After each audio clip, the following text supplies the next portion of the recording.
आज्ञा आग आम गाँव लोक माने मद पिउथिलु आमे झगड़ा करुथिलु आमे परस्पर झगड़ा झाटी करुथिलु आज्ञा मात्र प्रभु जीशुंकर सुसमाचार पाइला पोरे हालेलुया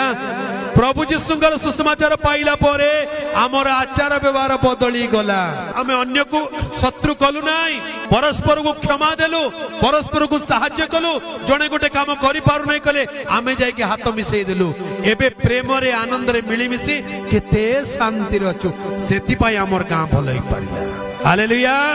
आज प्रत्येक क्रिश्चियन लोक प्रत्येक क्रिश्चियन गां प्रत्येक क्रिश्चियन साही एमान को किछि सिखिबार अछि खाली नाम को क्रिश्चियन बोली कहले हबो नाई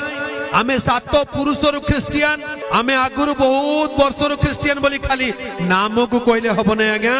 आपनकर जीवन चरित्र चालीचरण परिवेश प्रकाश करि।